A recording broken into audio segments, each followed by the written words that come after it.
if you have any other questions, I have a couple more to ask, but is there anything you guys want to jump in with right now, or? This is sort of taking it from a reverse perspective. What's the worst mistake a judge can make?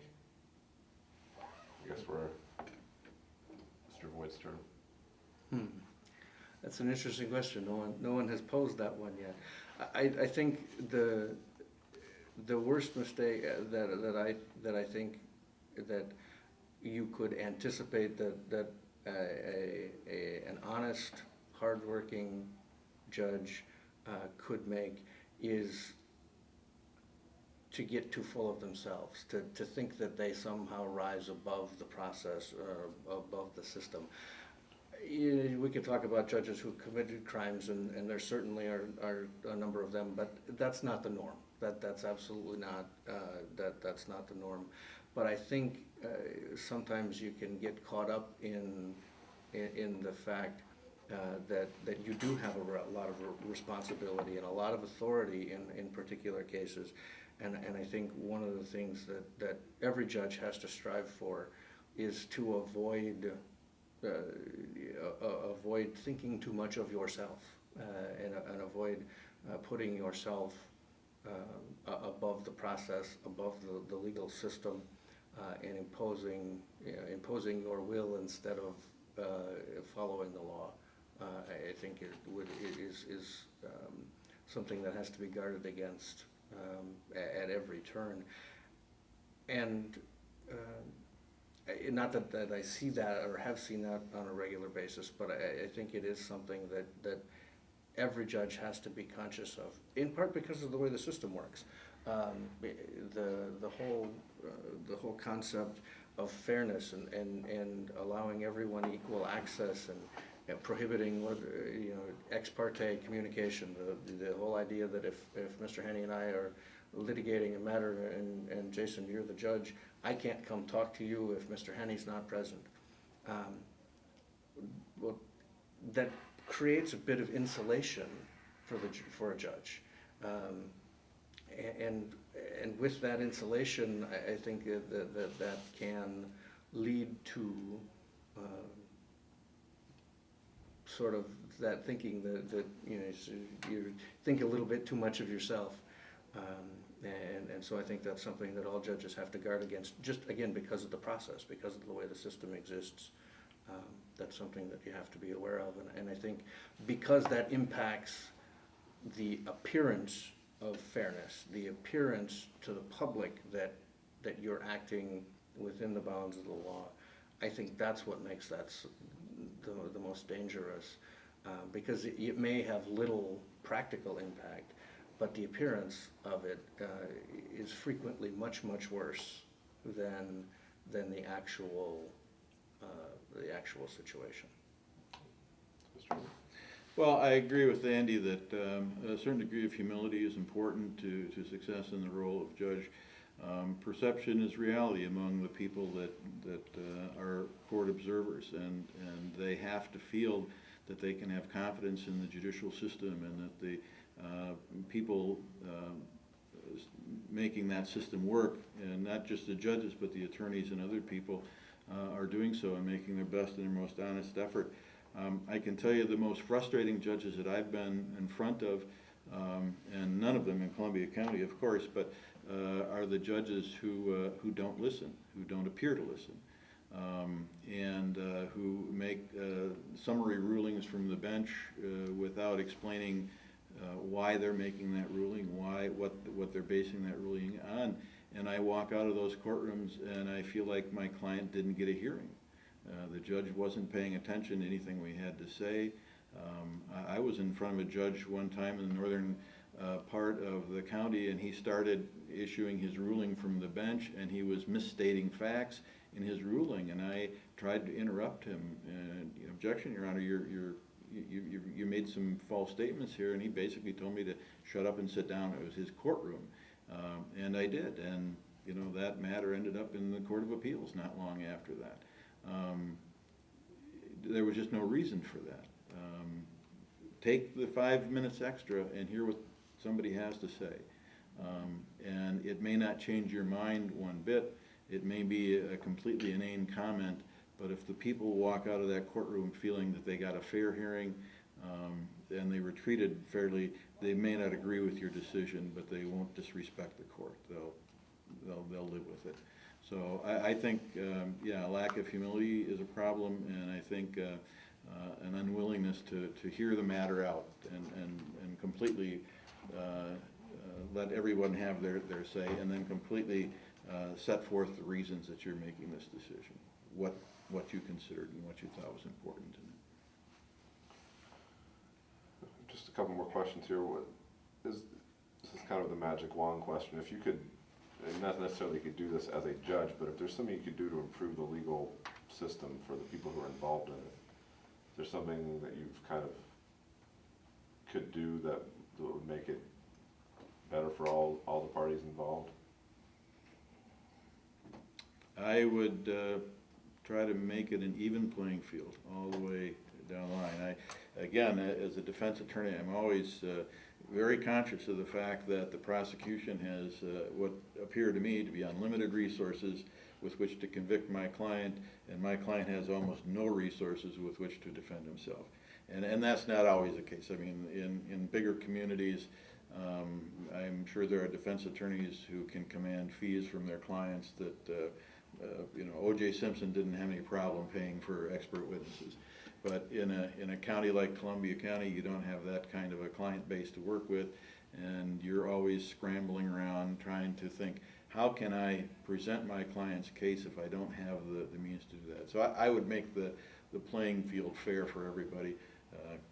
Give everybody the same amount of money and the same resources, and say, go at it. But that's not going to happen. So in my lifetime, at least. So. I guess the thing that I would point to is just access to counsel. I mean, obviously, I think that's a sort of a subset of what Mr. Henney was talking about, but to sort of focus on that particular issue, one of the real challenges that's faced by the court, and obviously litigants right now, is the financial burden of what it takes to come to court. And there are a lot of people who are coming to court without the benefit of an attorney, without having hired someone who can help them. And that creates all kinds of issues for that particular person, whether it's a criminal case, a civil case, whatever, if they don't meet the income limits to be eligible for a public defender, or it's just a divorce case and they need some help. But it's not just the impact on those individuals that such a thing would provide some assistance for, but it's also an efficiency issue for the court. Judges are spending more and more time explaining to people who come to court without an attorney what the rules are, and you have to spend that time. You owe it to those citizens, those litigants, to make sure that they understand the rules. You have to make sure that everybody has at least that basic knowledge.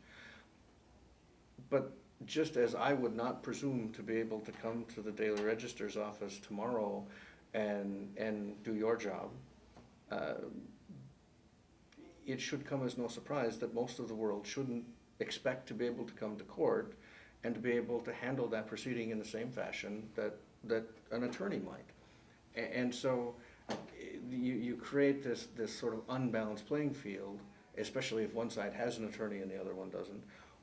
And sometimes it's worse still if both of them don't have an attorney, because then neither side really has a direction, and it really falls to the court to shepherd those cases along when they are in court.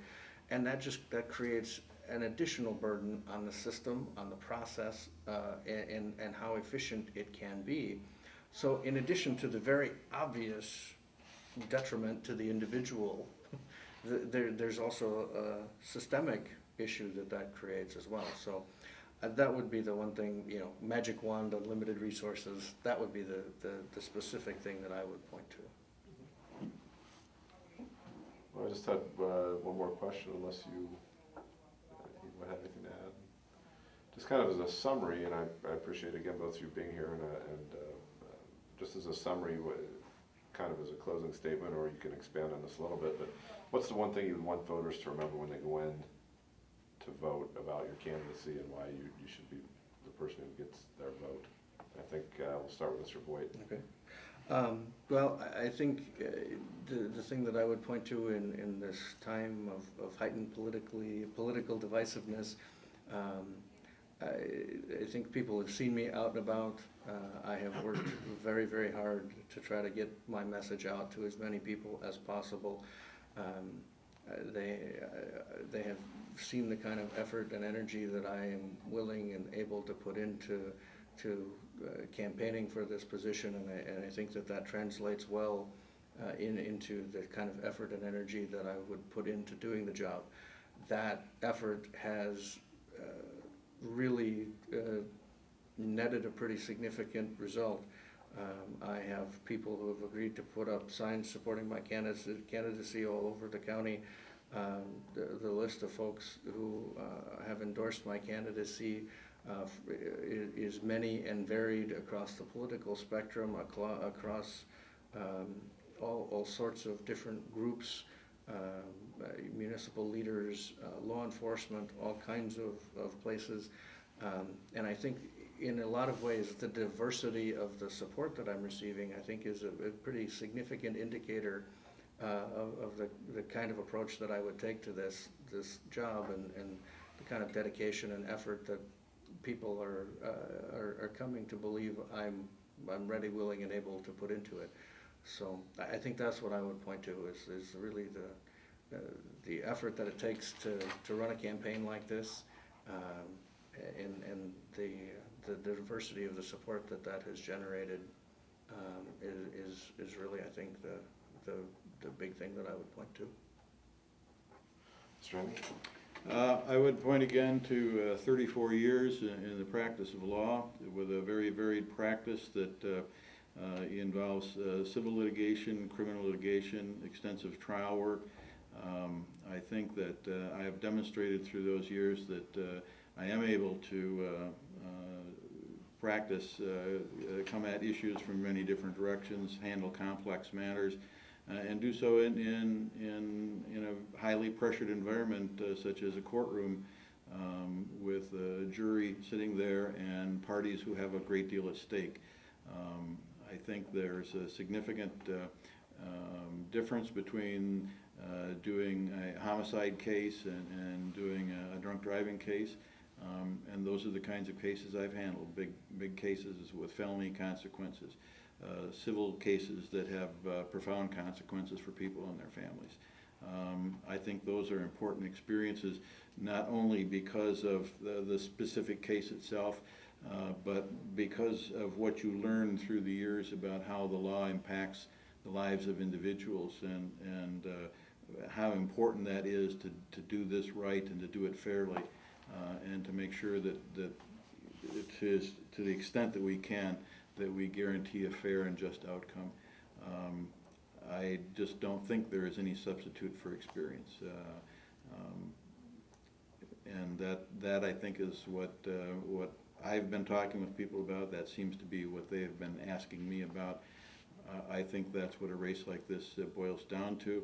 It is a very divisive period politically in our history, but I don't think that should impact this judicial race all that much, because this isn't about politics. This isn't about the budget repair bill or any of the rest of that. This is about who do you want to preside over your divorce case, or your traffic case, or a criminal case for the next 6 years, and does that person have the experience and the ability and the perspective to do that properly and to provide a just result. So I think the political environment is interesting, but it's not anything that I have focused my campaign on or tried to be particularly concerned with.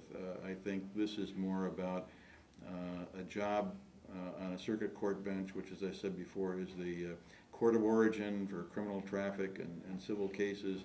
It's kind of the working court. It's the fact-finding court.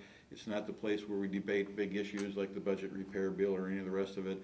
It's the place where we debate issues about hearsay evidence and that sort of thing. So I just am trying not to let the political environment impact the way I'm running my race. And I'm just telling people, look, I've been there, I've done it, I've got the T-shirt, I think I'm ready for this job.